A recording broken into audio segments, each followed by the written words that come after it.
How's it going, ladies and gentlemen? Welcome to Morning Cup.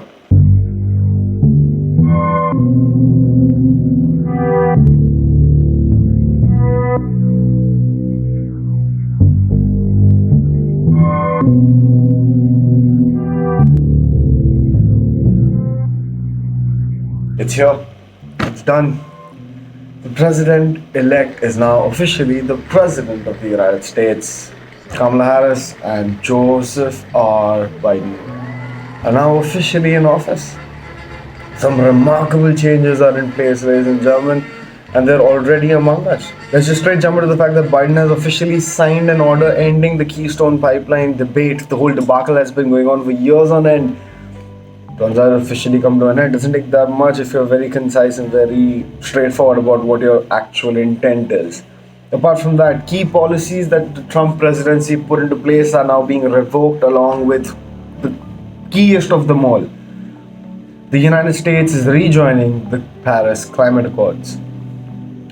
We also move on to the fact that Donald Trump has claimed that this is not by any speck of the imagination the end of his political run, that they will be back, that the Trump campaign will be back in the next election cycle, and we can best believe that there'll be a hell of an election competition. We also move on to the fact that America had one of its greatest nights last night. It celebrated America in all its shapes and forms. There was a massive concert. There was the youngest poet to ever be a part of the inauguration, and she was incredible.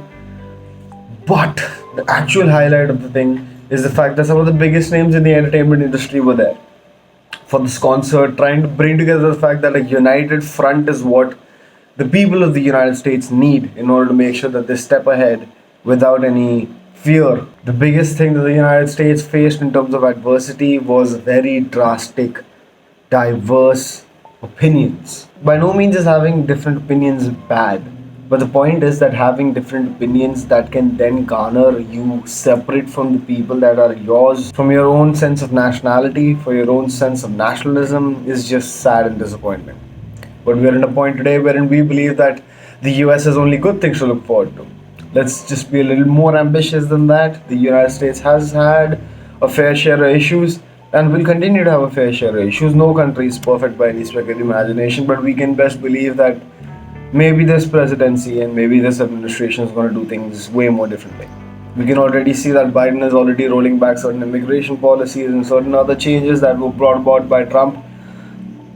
Can only hope that things get better from here on out. We also move on to some of the biggest news ever, and that is that Kamala Harris is now officially the first female vice president of the United States, which is the Vice President-elect of the United States, Kamala Debbie Harris, and Mr. Douglas Emhoff.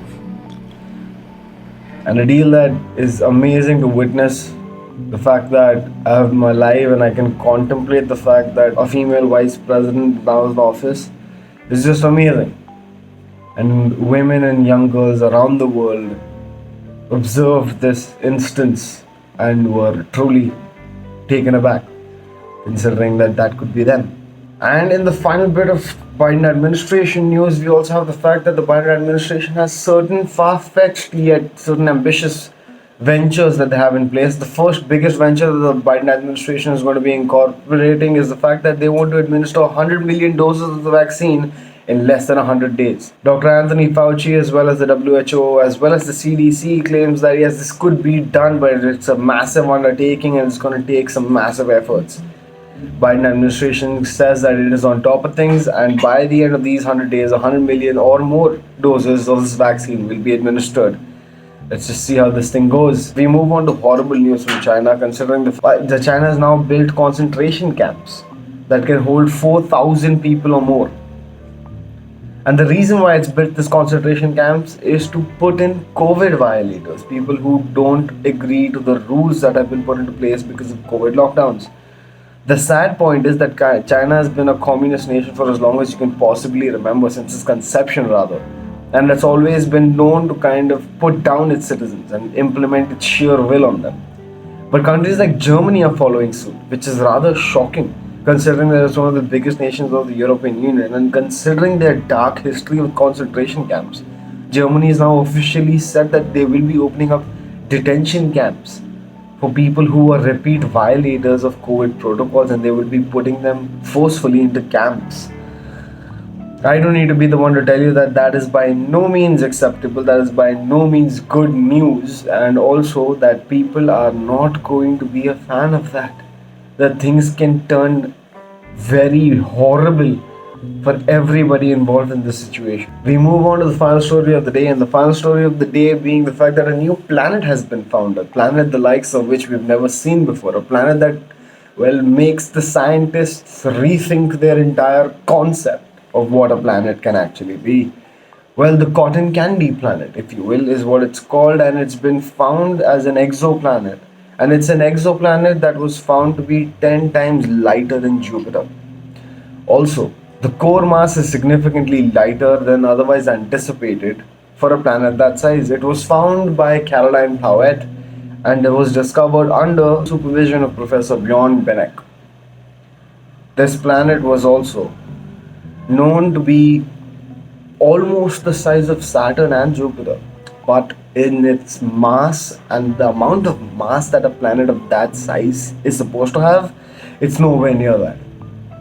As a matter of fact, the University of Montreal, which, well, inevitably discovered this planet because of its professor and its PhD student, has claimed that more research is going on and it will tell us more as they figure out more about this planet. The basic point being that our contemplation of the universe is still very subjective. It's strictly bound by what we understand to be possible because of our laws of physics, if you will. But the thing is that the universe is under no obligation to make sense to you. That's what a great astrophysicist Neil deGrasse Tyson said. As a matter of fact, Carl Sagan said something similar, stating that the universe is a wonderful, wonderful place, but it's a place that you cannot comprehend.